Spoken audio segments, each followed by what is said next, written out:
A very good day to everyone at ETH Insights. Today we are in conversation with Mr. Deepak Narayan, the founder and CEO of Practice. Welcome, Deepak. How are you doing today? Doing well. Okay, so let's have a quick preview of Practice. What was the genesis of the company? We are aware of where you come from, my CFO. So a march forward to Practice, please. Thanks for bringing up this question. Yes. I think my CFO was all about the CFO's office. When we started this 13 or 14 years back, we said that there is something more that CFOs can offer to companies. And my CFO was coined in a manner to say that we are your CFOs, which is why it was called my CFO. So when a company looks at it from their standpoint, they're saying, where is my CFO? Yeah. So it was created to plug a serious gap that existed in the market, and it still exists, between demand and supply. Right? If you look at the demand, when I say demand, it is about the number of growing companies today, and also the number of companies that are coming up, and also existing companies which are struggling for talent. And when I say talent in the talent for a CFO, it also means talent in the CFO's office. Right? So you are essentially plugging the gap between the demand and supply with a certain quality, and that quality is by bringing in people through our own ecosystem, through our ecosystem, and then training them, upskilling them, and making them ready to take on roles that can fulfill a CFO's role in any company. Right? So that is what my CFO was all about. Now, when we make that transition from ICFO to a Practice, incidentally, we rebranded this company a couple of years back to Practice. Practice really means results delivered, and it's not that results delivered was a term that we coined only 2 years back. I think delivery of results or outcomes was always a part of the DNA. But the reason why we changed this name was because a few years back, maybe about 5 to 6 years back, we also started working with companies outside of the CFO's purview, okay? Whether it was in areas such as supply chain, specifically relating to demand forecasting or inventory optimization, or on manufacturing excellence, right? So how do you make your production or your factories more digital? How do you bring in Industry 4.0? Or even with the CFO's office. I think we were not replacing a CFO, but we were becoming more and more of an aid to the CFOs, so that the CFOs are able to deliver better, right? And their accountability to the board goes up.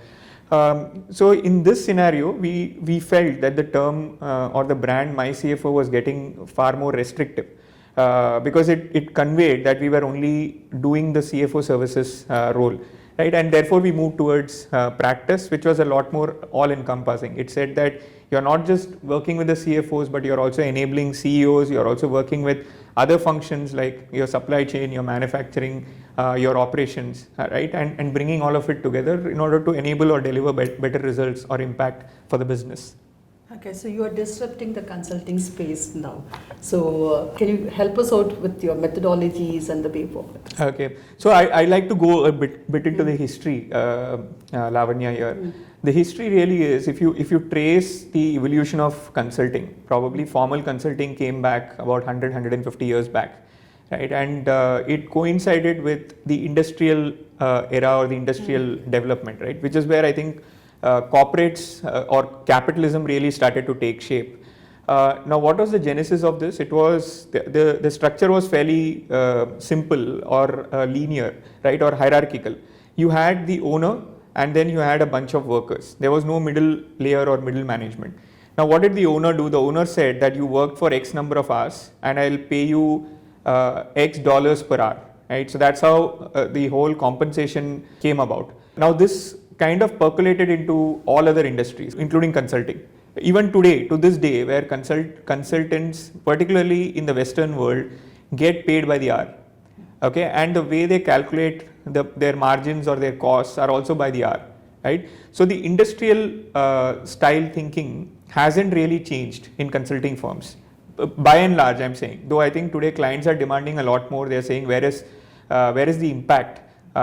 Show me the impact that you're delivering on the fee that I'm paying. That's gradually changing. So therefore, the genesis of practice or the disruption theory that we are bringing in is to say that how do you disrupt consulting? Firstly, how do you disrupt from the standpoint that you're moving away from a per hour rate to an impact delivered a fee, right? So you deliver the impact, you assign some part of your fee to the impact that you're delivering. Okay, so you're moving the needle there. Secondly, can you provide better visibility to your client on what is the kind of impact that you're going to deliver? Is that impact going to be on your profitability? Is it going to be in terms of freeing up your cash flows? Is it going to help your client in enhancing enterprise valuations, or is it going to be on the revenue side? Okay. So you could be doing the smallest activity in a client, but does your activity result in an impact to the client, real tangible impact to the client on the ground, on the revenue side, on profitability, on cash flows, or on enterprise valuation, right? So that's the disruption that we are talking about. And when does a consultant stop being a consultant and become a partner more with the company? I think it's more about having a skin in the game. Okay, so it is to say that when do I stop consulting or selling, and when do I really start engaging with the client on issues that matter to the client. Okay, so today, if there is a burning issue that the client is facing, I cannot go to him and tell that I'm going to study your company, gather all the information that you already have. Okay, I give you a report, and then based on that report, you go out and figure, okay, what is to be done in terms of my recommendations in the report. I think that is too straitjacketed in my view. I think today, if a client has identified a problem, he comes to you and says that, look, these are pressing problems for me. The immediate reaction for me is to say that, okay, can I quickly take one or two of these issues and solve it for the client, so that the client gains more trust or confidence in my ability to engage me and work with me for the future, right? That's how trust and confidence really comes. It's like going to a doctor, Lavanya. At the end of the day, there are two ways. One is the patient goes to the doctor. The patient says that I've got a problem in my chest. Okay, while the problem could be in the stomach. But if the doctor says, I'm going to take 1 month, I'm going to diagnose you fully, which probably is the best way to do, because you don't know where else in your body you got problems. But that's the best way. But then if you're not going to solve that problem immediately, then the patient is going to say that, look, this doctor is not the right guy. I'm probably going to move to someone who's going to give me a solution. All right. So clients are also that way. Unless you address the most immediate or the most pressing problem for them, they are not going to give you, or they are not going to trust you with their company. Okay. If you are not going to do that with your body, how do you expect clients to do that with their companies, right? Which they have built over a period of time. So the trust, I think, is a mutual thing. Okay. So unless you demonstrate that you are willing to be trusted, trust cannot be gained. So leading on to how are you helping your customers, move forward, and you can help us with some examples. Right. So we took on the position to say that we'll be implementers and not people who will only provide advice. Okay. So today, I think most companies, I can say with confidence, know what is to be done. Okay. If you go and talk to anybody today, they'll pretty much have a vague idea, or they'll have an idea of what needs to be done with their company. The problem is in the how. Okay, it is in terms of how do they go about implementing it on the ground. That is where a firm like Practice comes in, which is to walk hand in hand, shoulder to shoulder with clients and tell them how things have to be implemented for them, so that they deliver better results for the business. Right. So that's point number one. Second is our commitment to delivering an ROI, and that commitment starts even before we sign up with a client. Now, how do we do this? Again, going back to the doctor analogy, right? You go to a doctor, the doctor will do a diagnostic. The doctor will say, go and get a blood test done, right? So we also have an equivalent of a blood test. Okay, so the blood test could be a dipstick assessment, which might take, say, a couple of days to understand some of the basics in the business. And that dipstick will tell you enough to be able to take the next step. Okay, And by taking the next step, what do I mean by that? Is it will at least tell me that there are 5 areas which are low hanging at this customer where I can provide a solution, and I can also quantify what is the kind of impact that solution will have on the business. So let's say money is stuck in debtors, okay, and that's a problem that we pick up when we do an analysis or assessment of the client. So I can tell the client then with reasonable level of confidence that I'll be able to solve your cash flow problem when it comes to this cash getting stuck in debtors within a certain period of time. And if I'm able to solve that problem for you within this period of time, will you share a part of that success with me, right? So if you're not a cost center, if you're not viewed as a cost, but if you're viewed as someone who's helping them to improve their efficiencies, or someone who's able to improve their business performance, their revenues or their profits, I think people are willing to share a part of what their problem statement is all about, right? So giving the confidence right up front, to my mind, is very, very important. And the more and more consultants do this, the more and more I think people will gain confidence about consulting as an industry. So a few examples that come to my mind, Lavanya, on this is maybe I'll give you a couple. One of a family managed business, third generation. Clearly, I think they were not professionally managed, which is why they brought us in. And I'll tell you, in some cases, people, before they fully become professionally managed, there is always this transition period. Because professionals also take time, or they need to get the confidence that they can join some of these companies. Really good talent. So companies bring us in. Here I think the founder of this company, the third generation guy, brought us in. The problem statement was, how do I professionalize, how do I bring more predictability in the way I review my business performance? How do I automate some of the processes which are manual in nature, or they are broken down? How do I raise capital from an external source, not bank funding? And eventually, is there a path for me to publicly list my company, right? So these were some of the problem statements with which this founder came to us, and we worked with them over a period of time.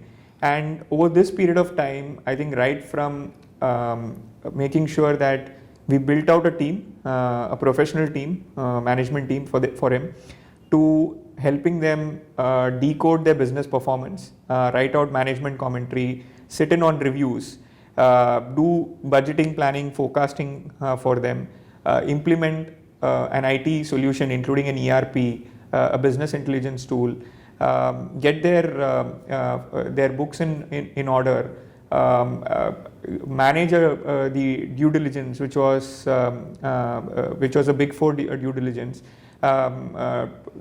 get involved with the investment bankers, right, who are managing the entire process of getting private equity funding with them. We got 2 rounds of funding. We were involved in 2 rounds of private equity funding, one with a very large global PE fund, and eventually I think helping them with the process of listing them on the Bombay Stock Exchange and on the National Stock Exchange. I think this is a process that we clearly went through, and between the time they were PE funded to the time they were publicly listed, we also had the professional management team.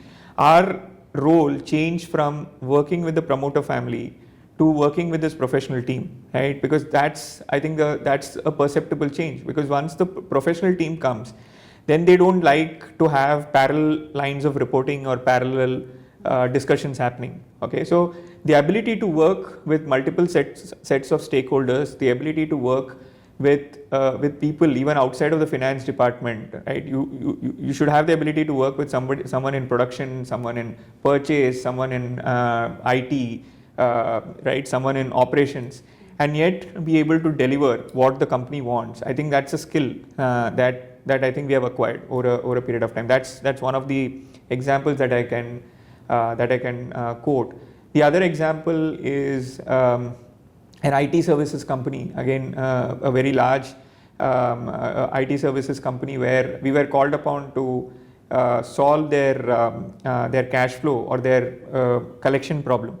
Okay, so their collections were probably twice that of the industry. So when a benchmarking was done, they were at 2x the days versus some of their peers in the industry. And they said that we know some issues why our collections are bad. We also want you to come in and help us understand what from your standpoint we can do in order to improve the entire collection cycle, right? So we found that there were process gaps. Second, there were also, when I say process gaps, invoices where work was completed but invoice was not raised, right? Similarly, there were lags in collection. I mean, you went and completed the job, but no one went and went back to the client and asked them for money. Now these all sound very simple to you, yes. But when a company becomes so large, there are so many people involved. Then you're almost dealing with a mini or a semi-government organization, which is still a private organization, right? So you've still got to go and keep optimizing the process, keep reminding people that you can also slack when it comes to making those, when it comes to processes, right? So and then we suggested a whole host of things and got the DSO down for this company. So these are two examples that come to my mind, both different ends of the spectrum. As I said, one was a family-owned, family-managed business which became professional and then listed, and the other one, a very large listed company, well-governed, professionally managed, right? So both ends of the spectrum here. So from your example, I can understand that the first one, you just held a hand through the whole process where they could come out to the professionally managed part. While the second, you helped in identifying the gaps, plugging the loopholes, right? Correct. This is the kind of wide range of consultings which you will be bringing to the table. Correct. Right? Yeah, good to talk with you, Deepak. Thank you very much for this. Yes. Thank you.